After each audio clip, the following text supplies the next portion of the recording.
Olá, nós somos o grupo 6 da turma 203 e essa é a nossa resenha crítica sobre o livro Crônica de uma Morte Anunciada, de Gabriel Garcia Marques. Gabriel José Garcia Marques foi um dos maiores escritores do século XX. Ele que foi um ativista político, escritor colombiano, nasceu dia 6 de março de 1927 e morreu dia 17 de abril de 2014. Ele que tem mais de 40 milhões de livros em 36 idiomas diferentes e foi um dos grandes nomes do romance, com a publicação do livro de 100 Anos de Solidão. O romance Crônica de uma Morte Anunciada, escrito por Gabriel Garcia Marques em 1981, apropria-se de uma linguagem jornalística própria do gênero crônica, e em primeira pessoa narra a história de Santiago Nazar, um homem de 21 anos. Embora seja um livro curto, com menos de 200 páginas, consegue prender bastante a atenção do leitor e carregar uma história completa e muito bem apresentada. Além disso, o livro também traz um pouco da história do autor, trazendo fatos que realmente aconteceram em um povoado onde ele morava, envolvendo pessoas próximas. Assim, ele consegue se afastar um pouco da ficção e trazer um pouco da realidade referencial, tornando a sua obra uma das mais realistas de todas as obras de sua autoria. No começo dos anos 50, num povoadozinho lá na costa do Caribe, uma cidadezinha pequena, aconteceu um crime que deixou todo mundo horrorizado. E é sobre esse crime que vai se tratar toda a narrativa de Crônica de uma Morte Anunciada. E vai contar tantos os acontecimentos que tiveram antes, durante e depois da morte desse rapaz. Foi um rapaz de origem árabe, chamado Santiago Nazar, que ele era muito bonitão. Ele era dono de terras, ele tinha uma grande fortuna. E ele era muito mulherengo também. Eu acho que isso até fez com que as pessoas pensassem que fosse tudo verdade. Ele foi assassinado a facadas na porta da sua casa, na porta de frente da sua casa, com toda a população, quase toda, observando enquanto ele morria. E ele foi morto por quê?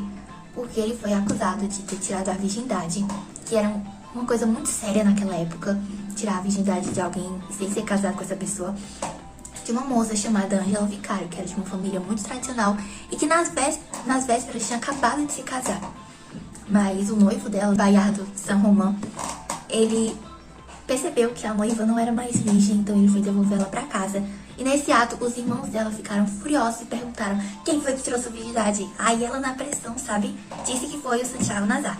E apesar de eles dois não serem próximos, como conta no próprio livro, que nunca se falavam e o Santiago até chamava ela de chata, as pessoas acreditaram, porque ele era muito mulherengo. Então assim, sabe, ele possivelmente faria uma coisa dessas. E os irmãos Vicário, como eles eram muito tradicionais, eles ficaram furiosos com Santiago Nazar, apesar de os três serem amigos, entende? E eles resolveram limpar a honra da família no sangue mesmo, matando o carinha. Falar de todos os acasos que tornaram possível essa morte. Primeiro, logo na noite antes dele morrer, o Santiago Nazar teve um sonho, ele sonhou com pássaros, e apesar da mãe dele, ela ser uma famosa por ser intérprete de sonhos, ela não percebeu o mau agouro que os pássaros representavam. O segundo acaso é a porta da frente. Tem toda uma história em torno, porque o Santiago ele nunca saía pela porta da frente da casa, ela sempre ficava trancada, e ele sempre usava a porta de trás. Mas logo no dia da morte dele, ele saiu pela porta da frente, que era justamente onde estava esperando para matá-lo. Ninguém entendeu isso, nem mesmo o juiz quando estava escrevendo. Também o papel, porque alguém, não sabe quem, tinha deixado um papel ali na porta da frente que dizia que ele ia ser morto, dizia onde ele ia ser morto e o motivo. Mas nem Santiago viu esse papel, nem a Divina Flor, que era a filha da empregada, e nem a mãe dele, mas no final do livro também ninguém viu o papel. Também tem o fato de que na manhã em que ele ia ser morto, duas pessoas convidaram ele para tomar café na casa delas. E por motivos diferentes, ele não foi, e talvez se ele tivesse ido, ele não teria sido morto, mas por acaso ele não foi.